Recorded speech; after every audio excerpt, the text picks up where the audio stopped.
Padre Julio Membiel, Entre la Iglesia y el Reich, segunda parte. Para el nacionalsocialismo, la Iglesia debe abandonar el campo político que es de la esfera exclusiva del Estado. Sin entrar a discutir la legitimidad de esta pretensión, la Iglesia no ha tenido dificultad en ello y así se ha comprometido solemnemente en el Concordato. Pero, ¿qué entiende por político el gobierno del Reich?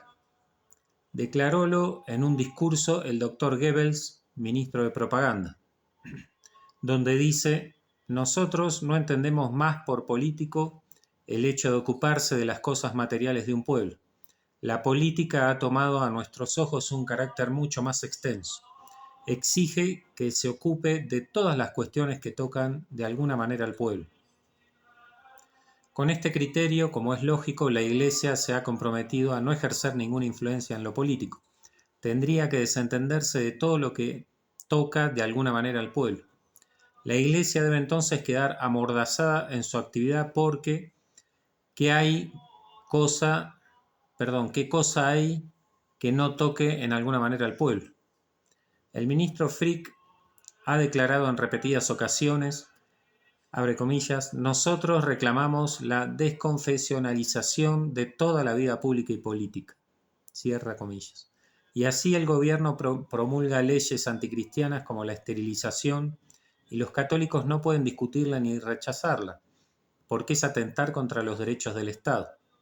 El gobierno propaga una concepción pagana de la vida, injuriosa para la Iglesia, como el mito de Rosenberg, y los católicos no pueden oponerse a ella so pena de ser traidores al pueblo alemán. La Iglesia entonces no puede hacer oír su voz. Toda la prensa de Alemania, incluso los pocos diarios católicos que han podido sobrevivir a este ahogamiento progresivo y feroz, está sometida a una implacable censura, de la que ni escapan los boletines oficiales de la diócesis. Los documentos episcopales no son conocidos del público alemán, y si la grandiosa encíclica de su santidad Pío XI ha podido ser conocida por los fieles de la Iglesia alemana, ha sido por las extremas precauciones que se tomaron para burlar la temible vigilancia de la Gestapo. Ni siquiera los libros católicos pueden circular y así han sido prohibidos según el Observatorio Romano. Libros como Roma y el cristianismo de Monseñor Udall, Vida de Don Bosco, la obra del doctor Niedermayer sobre esterilización y la respuesta al mito de Rosenberg. La voz de la Iglesia ha sido entonces suprimida en Alemania.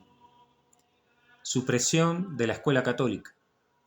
La escuela católica, tan acreditada durante todo tiempo en Alemania, estaba garantizada también por la alta protección del Reich, pero con la clásica táctica hitlerista de exaltar por todos los medios la escuela oficial, llamada de la comunidad alemana, y de abatir la escuela católica con 1000 recursos opresivos ejercidos sobre los padres de los alumnos o sobre los alumnos mismos, la escuela católica ha debido cerrarse por voluntad, qué ironía, de los padres católicos de Alemania. Gracias a los pretendidos plebiscitos populares, el porcentaje de los alumnos que frecuentan la escuela católica ha bajado en Múnich en el año 35 del 87 al 54%, el año 36 al 36%, y este del 37, año en que se escriben estas páginas, al 3,89%. Lo que no ha surtido resultado ha sido la tentativa de suprimir los crucifijos de las escuelas en todas las comunas de Oldenburgo. Fue tal la indignación de la población que 21 días después de promulgar la ordenanza de supresión, el jefe del distrito debió revocarla, y lo hizo con estas palabras: un sabio gobierno de Estado debe saber volver atrás cuando ha dado un mal paso. La ordenanza de 4 de noviembre queda anulada, los crucifijos quedan en las escuelas. Supresión de las organizaciones católicas de juventud. El artículo 31 del Concordato garantizaba expresamente las organizaciones católicas con fines culturales y deportivos, asegurando así la vida de la magnífica juventud católica alemana, organizada espléndidamente en todos los sectores de la actividad. Pero el nacionalsocialismo, cuya unificación ha sido siempre la unificación de todos los grupos existentes en los cuadros de la juventud hitlerista, la Hitlerjugend, ha debido luchar en este campo con una violencia particular. Fácil victoria logró el hitlerismo con las juventudes evangélicas, de las que 1 millón de jóvenes se han visto obligados a agregarse en masa a la juventud hitlerista. Igual, aunque más lenta, será su victoria frente a las poderosas organizaciones católicas. La misión de Führer de la juventud del Reich ha sido puesta en las manos ardientes de Baldur von Schirach, un pagano exaltado que ha trocado su nombre por otro de la antigua mitología germánica. Baldur von Schirach ha emprendido con ardor la tarea de modular a toda la juventud alemana en los moldes de Rosenberg. Como jefe de la juventud del Reich alemán, inculca con frecuencia: yo no pertenezco ni a la confesión protestante ni a la católica, yo soy nacionalsocialista. La juventud hitlerista no pregunta a los jóvenes cuál es su casta o cuál es su credo, sino solo cuál es su origen. Y estas ideas, por descatolizar a la juventud católica, es llevada sistemática y perversamente a la práctica. Así cantan los jóvenes de Hitler. ¿Qué tiene que hacer un hijo de madre alemana con el Papa y los papistas? El tiempo de la cruz ha pasado. En muchas escuelas secundarias se agrupa a los alumnos de las organizaciones católicas y se los hace marchar a 3 pasos de distancia de otros alumnos.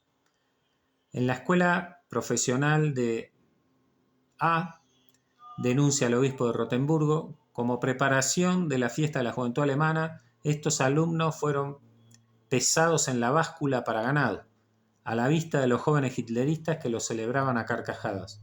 Uno de los profesores declaró expresamente que los de la juventud parroquial eran hombres de segunda clase. Fuera de esta continua y sistemática ridiculización de la juventud católica, el Reich, por una ordenanza de Goering, prohibía a las asociaciones católicas del imperio llevar uniformes, insignias o banderas, marchar en fila, realizar excursiones o campamentos públicamente, tener una banda de música o conjuntos teatrales. Además, el 12 de agosto de 1935, el director de la sesión central del Reichsnährstand pide a los empleados del mismo que traten de influir sobre los campesinos para que retiren sus hijos e hijas de las asociaciones católicas de la juventud, porque en ellas están expuestos al peligro de sufrir influencias hostiles del Estado. De tal suerte, dice, se conformará con las diferentes decisiones de las altas autoridades del Reich y del Estado. El 23 de febrero de 1936 anuncia Baldur von Schirach que nadie podrá ser funcionario del Estado si no ha pasado por las filas de la juventud hitlerista. Y por fin, el 1 de diciembre de 1936 se dicta una ley por la que se resuelve que toda la juventud alemana forme parte de la juventud hitlerista y se someta a la educación física, intelectual y moral en el espíritu de del nacionalsocialismo. En adelante, pues, no ha de existir ya la juventud católica alemana. Todos los jóvenes de Alemania, católicos y no católicos, tendrán que someterse a la influencia anticristiana de Rosenberg. Ruidosa campaña de denigración del clero. Mientras en forma feroz se ahoga toda la actividad de la Iglesia, se realiza una propaganda formidable de difamación pública del clero católico con el propósito de romper la unión entre los fieles y sus pastores. Toda la campaña tiende a crear una conciencia pública en el pueblo alemán de horror hacia la Iglesia y sus ministros, y, en consecuencia, de la urgencia de arrancar la juventud a maestros que son corruptores públicos, los enfermos a enfermeros que son indignos de su tarea, la fortuna de Alemania a administradores fraudulentos. Abre comillas. Después de las experiencias de estos últimos años, escribe Schwarze Korps de Himmler, nosotros no tenemos más confianza en vuestra moral. Nosotros temblamos por la juventud que os es confiada, por los seres encomendados a vuestros cuidados y por la fortuna del pueblo que administráis. Es el soplo pestilencial de un mundo de podredumbre que se nos manifiesta aquí y que hace subir hasta el cielo su hediondez. Queremos hablar de los escandalosos acontecimientos de los que son teatros las esferas religiosas y los conventos, y que nos presentan el registro completo del crimen desde el perjurio hasta el incesto, pasando por el crimen sexual. ¿Y qué pensar todavía de todo lo que ha podido suceder detrás de los muros de los monasterios y en las filas de la confraternidad romana que no ha salido fuera y que no ha sido castigado por la ley? Cierra comillas. Cito esto porque es el tono corriente de la propaganda de difamación que ha emprendido el ministro Goebbels. El escándalo de las divisas. El escándalo de las divisas abrió la puerta de la ola de fango que el gobierno del Reich iba a lanzar sobre los católicos alemanes.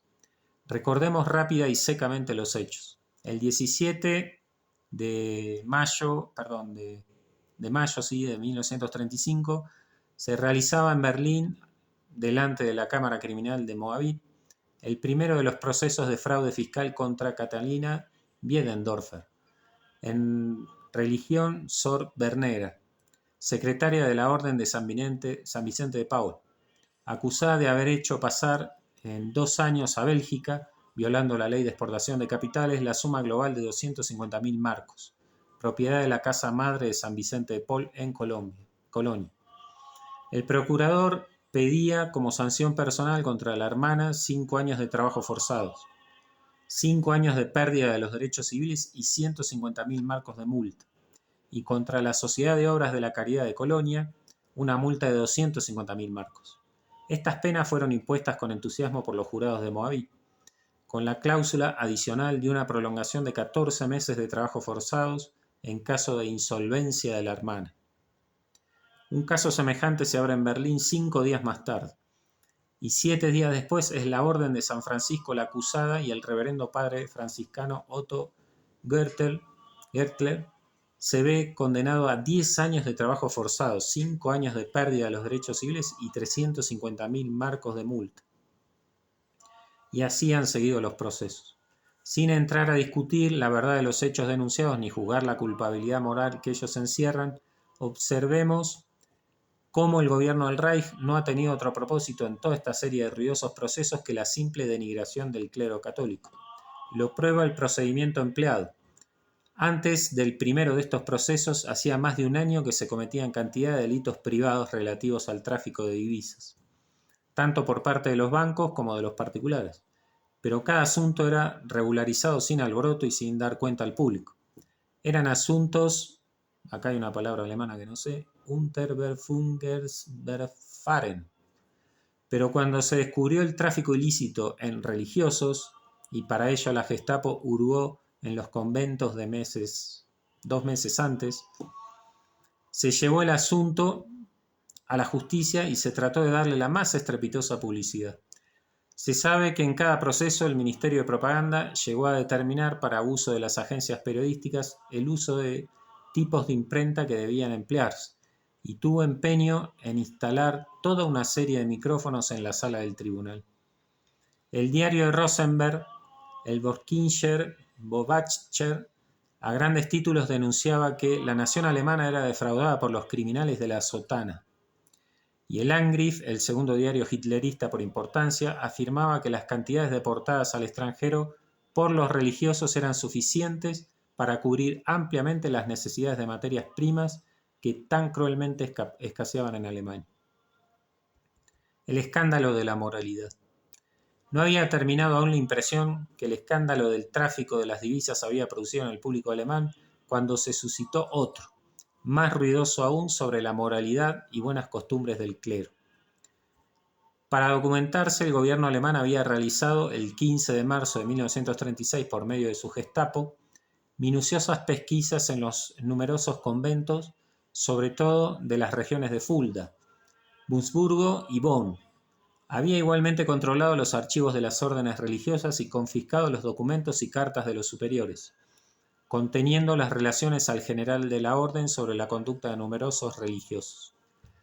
3 meses después, el 25 de mayo de 1936, se abre en Coblenza un ruidoso proceso contra los miembros de una congregación de hermanos legos, llamada Waldenbrach, y afiliada a la Tercera Orden Franciscana, por atentado contra las buenas costumbres. Los más insignificantes pormenores del proceso son amplificados por todos los diarios del Reich. La agencia oficial, en su afán del ruido de la propaganda, da noticia en estos términos, abre comillas. Hoy comienza en Coblenza un proceso contra más de 200 miembros de la Orden de Hermanos Franciscanos, acusados de los peores crímenes de inmoralidad. Los actos criminales han sido cometidos en todos los conventos y establecimientos de los hermanos franciscanos de Renania y Westfalia. Cierra comillas.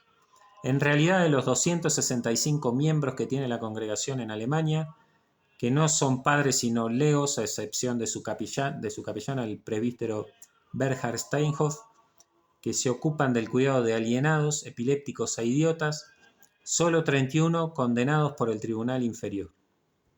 Los procesos contra la moralidad han arreciado fuertemente este año. Después de la encíclica del Papa sobre la situación de la Iglesia en el Reich, pareciera como si fuera esta la respuesta de Alemania al Papa.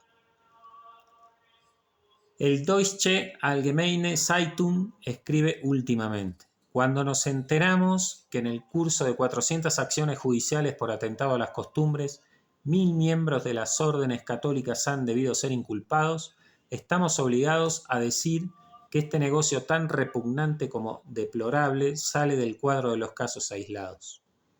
La pureza misma de nuestro pueblo está en juego y el Estado no puede tolerar ya estos abismos de inmoralidad, como tampoco las maquinaciones de alta traición reveladas por el proceso Rosain. ¿Qué hay de verdad en todo esto? Según la declaración de protesta leída en todos los púlpitos del Reich, el domingo 6 de junio de este año, sobre 21.461 sacerdotes seculares, 49 han sido acusados, de los cuales solo 21 han sido declarados culpables, y los otros 28 casos fueron suspendidos. Sobre 4.174 religiosos, 9 son acusados, y de esto, 1 es declarado culpable, los otros 8 quedan en suspenso. Glorioso clero alemán que, a pesar de la hazaña de enemigos poderosos, puede presentar un número tan insignificante de caídos. No se sabe qué admirar más, si la rabia frenética de perseguidores desalmados o la elevación moral de un clero al servicio de Jesucristo y de su Iglesia. A estas campañas para denigrar al clero habría que añadir la atmósfera de sospecha suscitada contra las organizaciones católicas sobre infiltración comunista y sobre un pretendido complot de católicos y comunistas en cuyo pretexto la Gestapo detuvo el 6 de febrero de 1936 a Monseñor Ludwig Volker, asesor general de las asociaciones de la Juventud Católica, y a otros numerosos eclesiásticos y laicos de los más representativos. Encarcelamiento de sacerdotes y dirigentes católicos. Otro capítulo de la lucha del Reich contra Alemania, contra la Iglesia de Alemania, es el encarcelamiento de sacerdotes, tan frecuente que es la clase, la sacerdotal, que ofrece mayor número de detenidos. Las palabras del jefe del distrito de Bade, Wagner, cobran una realidad sorprendente. No queremos hacer mártires, queremos desenmascarar delincuentes. Los motivos más fútiles sirven para ello. Unos son arrestados por abuso del púlpito y suman centenares, otros por haber criticado el mito de Rosenberg, otros por arrancar carteles injuriosos para la Iglesia. Se llenarían las páginas y páginas si se pretendiese dar cuenta de todas estas detenciones. Entre las detenciones más ruidosas se cuenta la de Monseñor Banach, canónigo de Berlín, quien fue detenido por la policía secreta y transportado a la prisión preventiva de Moabit. Había sido encargado por el cardenal Bertram, presidente de la Conferencia Episcopal de Fulda, para reunir materiales de los numerosos incidentes en que tienen que sufrir los católicos. En esta ocasión son igualmente arrestados el secretario de Monseñor Banach, Monseñor Konnermann, presidentes de las asociaciones obreras de Münster, Monseñor Clemens, secretario de la Juventud Católica, el padre Ansgar Siniger, secretario general de la Comisión de los Superiores de Órdenes Religiosas, el padre Miltenberg, vicario general de Wurzburgo, y otros vicarios generales que suministran los datos a Monseñor Banach. De los casos más curiosos de detenciones es el del conserje de la Casa de los Socios de Kolping en Coblenza, Philips, quien fue condenado a 2 meses de prisión por haber arrancado un cartel contra el catolicismo, pegado en las paredes de su casa, por la sección regional del partido. En el juicio se declaró que los carteles de la dirección del partido tienen el valor de carteles de la autoridad. una red de espionaje que llega hasta el confesionario. Es evidente que todas estas detenciones son la consecuencia de una red de espionaje bien urdida y, por numerosos casos, se sabe que llega hasta el confesionario. El 12 de abril de 1935, después de un proceso de 4 días, el Tribunal Especial de Rostock condena al cura de la parroquia, Monseñor Lefers, a 1 año y medio de prisión y a los gastos del proceso por ataques velados contra el Estado y el partido. ¿Qué había pasado? Un estudiante, Schinke, y 2 señoritas, Almut Frisch y Margaret Natz, se presentaron al padre como católicos para consultarle sobre la lectura del mito de Rosenberg, para denunciar luego a la justicia su respuesta. Los obispos de Baviera han denunciado en documento público que se ha establecido un sistema de espionaje para vigilar la enseñanza religiosa y los hogares de familia. Para terminar este capítulo voy a referir un acto de espionaje hecho en el mismo confesionario. En Lugnan, Alta Silesia, un funcionario de la policía criminal había enviado a su mujer al padre Chorova, aparentemente para confesarse y preguntarle si debía enviar a su niña al campamento anual del gobierno. El padre contestó a la mujer que si la niña era enviada a un ambiente protestante, estaba expuesta a perder la fe. El funcionario denunció al sacerdote y, acusado de excitar contra una institución del Führer canciller, el padre fue juzgado por el Tribunal Especial de Silesia, en Gleiwitz. Para evitar estas celadas a los sacerdotes, los obispos han dispuesto que toda consulta hecha en el confesionario sobre puntos peligrosos sea contestada en general remitiendo a los penitentes a las disposiciones de los obispos. Una opresión de conciencia dura e inaudita.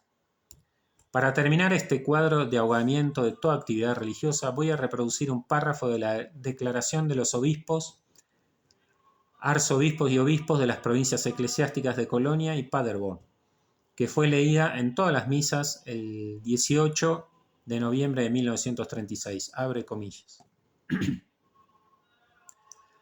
Reunidos para deliberar sobre graves negocios de la Iglesia, nosotros, obispos de las provincias eclesiásticas de Colonia y Paderborn, nos encontramos en presencia de un hecho doloroso, de todas las diócesis, de vastos ambientes que nos hacen llegar amargos llantos por la opresión de conciencia dura e inaudita de que son objeto los católicos. En términos llenos de tristeza, padres profundamente cristianos nos pintan como, si no en todas partes, ciertamente en muchas, en las escuelas y en el seno de poderosas organizaciones a las que pertenecen sus hijos, los maestros y jefes se aplican por las palabras y por los escritos a hacer despreciable a los ojos de los niños la fe de sus padres y apartar así interiormente a estos niños de Jesucristo y de su Iglesia, y por lo mismo de sus padres. Adultos que ejercen las profesiones más diversas se nos lamentan de que se abuse de su dependencia en el dominio profesional y económico para obligarlos a violar su conciencia cristiana, a despreciar los mandamientos divinos y a renegar de Cristo y de su Iglesia. Los hechos que motivan estos lamentos son tan numerosos y tan manifiestos que no se puede dudar de su fundamento. Después de tantos esfuerzos, vamos a aliviar la angustia de conciencia de nuestros fieles.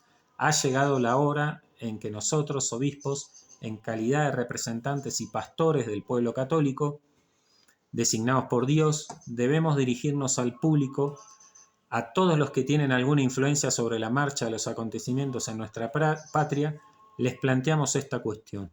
¿Las cosas van a continuar así? ¿A nuestro pueblo duramente probado no se le ahorrará lo peor, el último de los males? Después de todos los sufrimientos de los últimos 20 años, ¿será necesario que también las almas sean violentadas? ¿Será menester que nuestro pueblo sea tan desgarrado que una parte venere a Jesucristo, su Dios y Salvador, como lo han hecho nuestros padres, mientras la otra desprecia a Jesucristo y a sus discípulos? Cierra comillas. La propaganda de apostasía.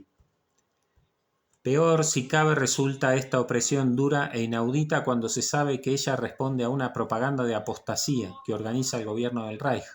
Así lo denuncia en carta pastoral de este mismo año Monseñor Gröber, obispo de Friburgo, en Brisgau, cuando dice: ¿acaso la audacia y la locura de Juliano el Apóstata van a predominar en nuestro país alemán? Creyendo así que por medio de presión, opresión y vejación se logrará aniquilar en pocos años lo que centenares de generaciones alemanas han adorado y venerado, y lo que, llenos de un santo entusiasmo, han creado en el dominio de la cultura, del arte y de la ciencia. ¿Acaso la propaganda de apostasía que, como tenemos el amargo dolor de saberlo, es vista no sin placer, o aún provocada y favorecida expresamente por el ejemplo y la recomendación, y aún por órdenes y amenazas apenas disimulados de algunos, dará un imperdonable desmentido a la promesa solemne de nuestro Führer de no querer atacar en nada las dos confesiones religiosas? El obispo hace alusión clara a las apostasías públicas de dirigentes nacionalsocialistas que se efectuaron desde diciembre último. Así Himmler, jefe de la Gestapo, apóstata de la Iglesia Católica, Lutze, jefe de las SA, secciones de asalto, y Roeber apostatan de la confesión evangélica, etc. De los mismos lamentos se hace eco el corazón paternal de su santidad el Papa, en su carta encíclica Mit brennender Sorge a la Iglesia de Alemania, donde dice que con viva angustia y con estupor siempre crecientes venimos observando a largo tiempo el camino doloroso de la Iglesia y el progresivo exacerbarse de la opresión de los fieles.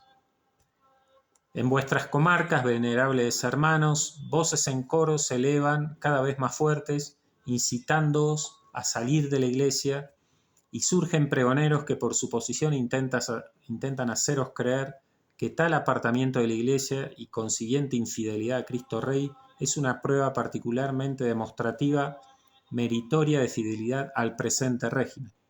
Con pretensiones ocultas y manifiestas, con amenazas, con perspectivas de ventajas económicas, profesionales, civiles o de otra especie, la adhesión a la fe de los católicos, particularmente de ciertas clases de funcionarios, es sometida a una violencia tan ilegal como inhumana.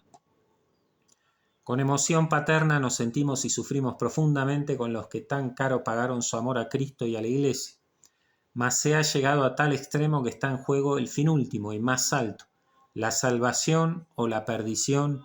Por consiguiente, no resta otro camino de salvación para el creyente que el camino de un heroísmo generoso. Cuando el tentador o el opresor se le arrima con traidoras insinuaciones de abandonar la Iglesia, entonces él no podrá sino contraponerle, aun a costa de los más graves sacrificios terrenales, la palabra del Salvador. Vete, Satanás, porque está escrito: al Señor tu Dios adorarás, y a Él solo servirás. En cambio, la Iglesia dirigirá estas palabras: oh tú, que eres mi madre desde los primeros días de mi niñez, mi consuelo en la vida, mi abogada en la muerte, que se pegue mi lengua al paladar si yo, cediendo a terrenales halagos o amenazas, llegase a traicionar mi voto bautismal.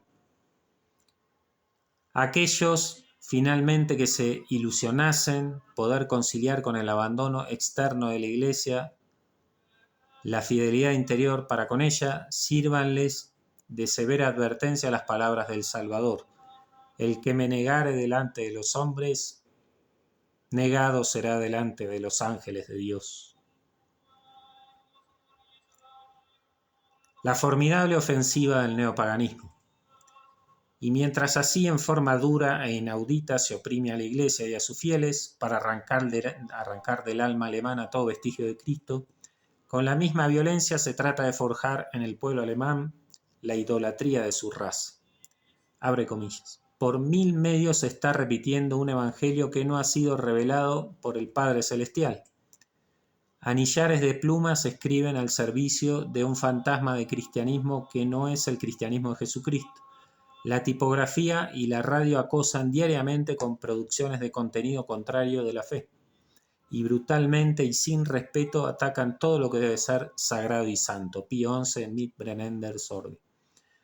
La concepción del mundo a base de la exaltación de la raza germánica y del desprecio de lo no germánico se está haciendo carne en la masa de la población, que no puede sustraerse a tan formidable ofensiva. En los campamentos, sobre todo, se está forjando la Alemania pagana. Campos de concentración, campos de trabajo, campamentos de juventud hitlerista, masculinos y femeninos, campos de instrucción.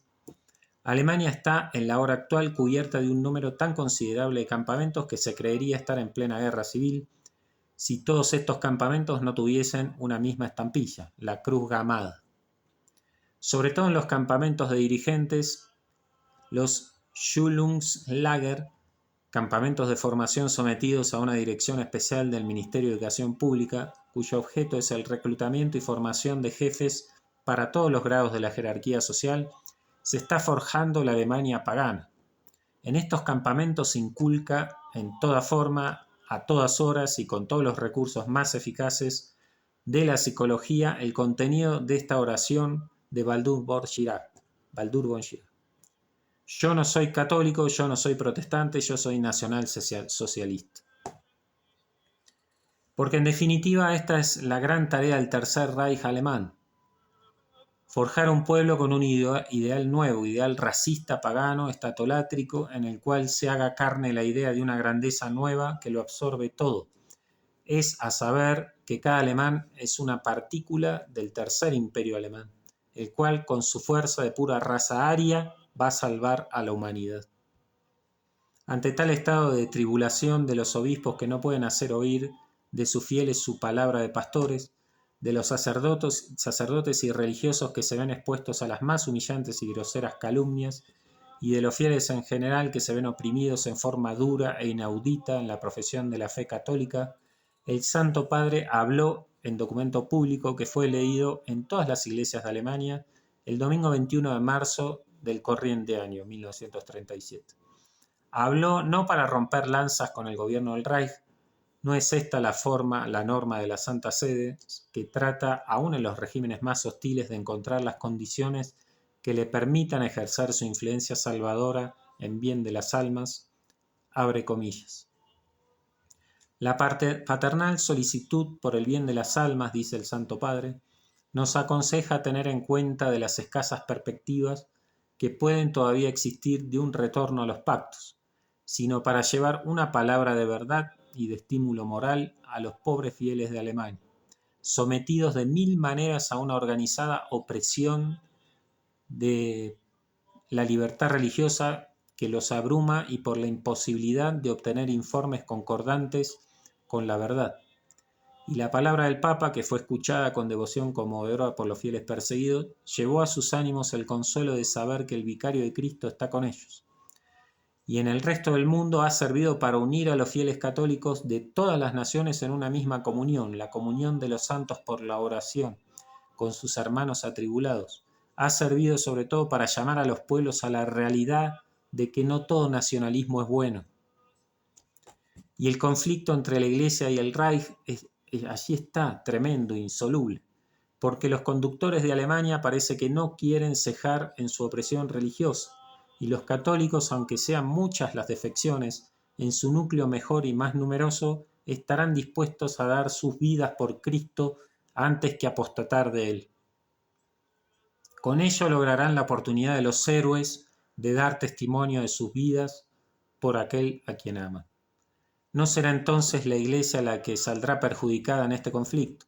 El gobierno del Reich debiera tener presentes las palabras del genial Mussolini, quien en el año 34 escribía, haciendo alusión al conflicto religioso de Alemania: toda la historia de la civilización occidental de la época del Imperio Romano hasta nuestros días, desde Diocleciano a Bismarck, nos enseña que cada vez que un Estado entra en conflicto con la religión, es el Estado quien sale vencido en la lucha. Si Dios permite estas pruebas a la Iglesia de Alemania, es signo evidente de que cosas grandes aguardan a esta noble nación. Una reflexión sobre el nacionalismo. Hagamos una reflexión final sobre el nacionalismo con claridad aquí, entre nosotros, donde el nacionalismo está forjando núcleos promisores. Los pueblos hoy no pueden llamarse a engaño. Los 4 siglos de influencia anticristiana que los han azotado no pueden sino terminar en el comunismo, si los mismos pueblos no tuercen el derrotero de este proceso degradante. El comunismo no es un fantasma, el comunismo es una realidad. La prosperidad financiera del país no soluciona, sino que exacerba el peligro comunista. porque esta prosperidad que se hace en beneficio de una clase social a costa de la otra, no hace sino aumentar el descontento y la envidia de la clase oprimida. El comunismo marca el último jalón del proceso de descristianización que abrió en el mundo la Reforma Protestante. El comunismo quiere la aniquilación total del hombre en el caos. No es un peligro, es la suma de todos los peligros que en el curso de la historia han podido oprimir a los pueblos. El Santo Padre, en la encíclica sobre el comunismo ateo, que publicó casi al mismo tiempo que su encíclica sobre la situación de la Iglesia en el Reich, lo denuncia una vez más. Este es el peligro supremo. Y los obispos alemanes, a pesar de la opresión con que los castiga un gobierno anticomunista, no han podido menos de enseñar. El bolchevismo no es solo una organización económica y política. En su esencia íntima, en sus raíces más profundas, es la negación de toda religión, el ateísmo personificado en el Estado, una puerta del infierno, el precursor del anticristo. Y el comunismo es un peligro real, más inminente de lo que comúnmente se cree. Hay que oponerse a él con intrepidez de varones. ¿Cómo? Con medios cristianos en primer lugar. Porque si el comunismo no es sino la resultante de un proceso de descristianización, el remedio eficaz contra él no puede sino ser una mediación de cristianismo sino ser una medicación de cristianismo inyectado en todas las capas del cuerpo social. De aquí que la oración y la penitencia, como lo decía su santidad en la encíclica Caritate Christi Compulsi, sean remedios imprescindibles para salir de este caos de terror que se avecina. Pero fuera de estos remedios sobrenaturales, son también necesarios remedios drásticos, enérgicos, en el mismo orden de lo económico y de lo político. El tiempo urge. No hay tiempo para una medicación con resultados a larga distancia. Y en esto le cabe una gran misión al nacionalismo. El nacionalismo es una fuerza de reacción contra el demoliberalismo, que ha enervado las energías de los pueblos durante más de 100 años, y reacciona contra él para evitar que los pueblos se precipiten en el mal terrible del comunismo. Pero si el nacionalismo es una fuerza de reacción contra el demoliberalismo, puede haber dos modos típicos de nacionalismo, porque son dos los modos típicos de reaccionar contra el demoliberalismo. Un modo pagano y un modo cristiano. Un modo pagano que exaltará sobre todas las cosas el interés nacional, sin atender a los derechos divinos de Dios y de la Iglesia, y a los derechos de otras naciones y a los de los ciudadanos cuyas personas deben ser respetadas, como un todo trascendente. Un modo cristiano que, salvo todos estos derechos, procurará afirmar el vigor nacional dentro y fuera de las propias fronteras. Un modo pagano que hará de la propia nación o Estado un Dios. Un modo cristiano que, reconociendo el carácter creado y contingente de la nación y el Estado, procurará darle aquella dignidad de preeminencia que le corresponde como promotor del bien común temporal. Un modo pagano que divinizará a un hombre como encarnación de la absoluta soberanía del Estado. Un modo cristiano que prestigiará a un hombre como conductor del pueblo en su destino temporal, siendo el instrumento de Dios al servicio del interés común. Un modo pagano que rechazará a lo extranjero porque es extranjero. Un modo cristiano que lo rechazará en la medida en que sea perjudicial para los intereses justos del propio país. Un modo pagano que rechazará y odiará al judío porque es judío.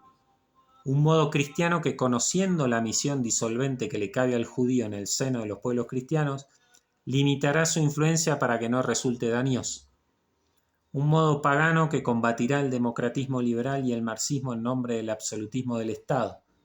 Un modo cristiano que le combatirá solo para hacer efectiva y real la preeminencia del bien común temporal de los pueblos. Un modo pagano que luchará contra el atomismo de la sociedad liberal por la alienación de los derechos individuales en manos del Dios-Estado. Un modo cristiano que luchará contra él por la afirmación de los derechos sagrados de la familia y de la corporación del trabajo. Un modo pagano que restaurará un régimen corporativo forzado, instrumento del Estado. Un modo cristiano que restaurará las corporaciones como expresión de los intereses comunes de trabajo de los particulares en el conjunto de la nación. Un modo pagano que oprimirá la religión si la cree contraria a sus intereses o que la propiciará si la cree favorable. Un modo cristiano que reconocerá la religión de Cristo como el bien supremo de los pueblos y que tratará de servirla lealmente. Un modo pagano que impondrá un régimen totalitario, absoluto, de suerte que no se concebirá nada, ni educación, ni familia, ni arte, ni religión, que no sea totalmente impuesto o controlado por el Estado. Un régimen cristiano que en la sola órbita de lo político, o sea, en lo que se refiere al bien común temporal, totalizará las actividades para dar cohesión y firmeza al Estado y por ende a la nación. Dos modos típicos de nacionalismo que han logrado realización concreta: el pagano en el nacionalsocialismo alemán y el cristiano en el régimen autoritario de Portugal, y que, a mi juicio, logrará realización plena en el Estado cristiano que ha de surgir de la España que sangra. Esto fue escrito en 1937. Los nacionales se van a imponer en la Guerra Civil Española. Y Franco, en el año 58, si no recuerdo mal, va a emitir un estatuto donde se señala que el Estado español se basará en los principios del Evangelio, que ser católico para el español es un timbre de honor. Las palabras de Oliveira Salazar vienen al caso. Abre comillas. Un día se reconocerá, dice, que Portugal ha sido gobernado por un sistema original y propio de su historia y de su geografía, tan diferentes de todas las otras, y se comprenderá que no se han rechazado los errores y vicios del falso liberalismo y de la falsa democracia para abrazar otros peores, sino que más bien se ha reorganizado y robustecido el país con los principios de autoridad, de orden, de tradición nacional, conciliados con aquellas verdades eternas que son, felizmente, patrimonio de la humanidad y de la civilización cristiana. El Estado que subordinase todo sin excepción a la idea de nación o de raza por él representada, en la moral, en el derecho, en la política y en la economía, se presentará como un ser omnipotente, principio y fin de sí mismo, al cual tendrían que estar sujetas todas las manifestaciones individuales y colectivas. Podría contener un absolutismo peor del que antecedió a los regímenes liberales, porque al menos ese otro no se desligó del destino humano. Tal Estado sería esencialmente pagano e incompatible por naturaleza con el genio de nuestra civilización cristiana y tarde o temprano habría de conducir a revoluciones semejantes a los que tuvieron que afrontar esos viejos regímenes históricos y quién sabe si a nuevas guerras religiosas más graves que las antiguas. Cierra comillas. Y este es desgraciadamente el caso de Alemania. Dios conoce el destino que le toca llenar en la historia. Pero sería lamentable que un pueblo grande y fuerte como Alemania, que en la cristiandad tuvo como vocación empuñar la espada material para mantener con la fuerza del brazo secular la unidad de los pueblos cristianos, ahora en este periodo de descristianización de los pueblos le tocase, por un misterio insondable de la vocación no cumplida, hacer valer esta misma fuerza, quién sabe con qué fines providenciales. Porque la tragedia del problema alemán consiste en que la misma fuerza es, a saber, el partido de Hitler, que le ha llevado a la máxima opresión religiosa, es al mismo tiempo el que ha realizado su máximo poderío material. Nunca estuvo tan oprimida la religión de Cristo como tampoco fue tan gigantesco el poderío alemán. Hitler, en cuando subió al poder, pedía 4 años de plazo para realizar el resurgimiento de Alemania. Este mismo año, el 30 de enero, a los 4 años cumplidos, podía presentarse en el Reichstag y decir: ¿y quién dudará de que en estos 4 años transcurridos Alemania fue escenario de una revolución de tan imponente magnitud? ¿Y quién se atreverá a comparar todavía esta Alemania de hoy con la que existía en aquel 30 de enero de 4 años atrás, cuando yo a esta hora presté el juramento ante el venerable presidente del Reich? Y el nacionalsocialismo ha terminado con la postración en que se hallaba sumida Alemania. Ha solucionado el pavoroso problema de la desocupación. Ha dado conciencia de su valer al obrero. Ha hecho resurgir la cultura del pueblo. Ha educado fuertemente a la juventud y por encima de todo ha roto la oprobiosa condena de Versalles. Y a este respecto, como dice Hitler, Alemania ha consumado el milagro mayor de sus esfuerzos. Pero pobre Alemania, todo esto no sirve sino para afirmarla en aquel pecado que es su debilidad, desde los tristes tiempos en que se apartó de Roma. Alemania, cada día más poderosa, cada día también progresa en su soberbia. Por esto oprime con satisfacción de poderoso a la Iglesia. Todo esto lo revela de modo particular la actitud con que ha respondido a la carta encíclica del Vicario de Cristo. Se ha querido presentar al Vaticano como el manto que cubre un sistema de corrupción y podredumbre, y como la central de un bolchevismo disfrazado. El doctor Goebbels, en el discurso pronunciado el 28 de mayo en la Deutsche Handhalle de Berlín, delante de un auditorio de 25.000 personas que hacían eco a la espuma de odio de las palabras pronunciadas, cortándolas con los gritos de masacradlos, colgadlos, denuncia los crímenes de innumerables sacerdotes y religiosos convertidos en profanadores bestializados de la juventud. Las aberraciones de criminales de sotana, saciando los más monstruosos instintos en el ejercicio de su ministerio sacerdotal.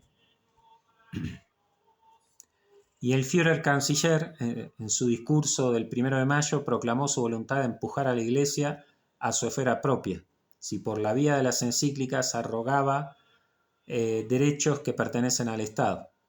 Abre comillas. Si los hombres, decía textualmente en dicho discurso, han sido educados durante siglos en clases de católicos y protestantes y en 45 partidos, ¿quién puede disponer de esto en 4 años? Hemos procedido totalmente, hasta brutalmente. Empezamos con la juventud. Hay viejos tontos que son irremediables.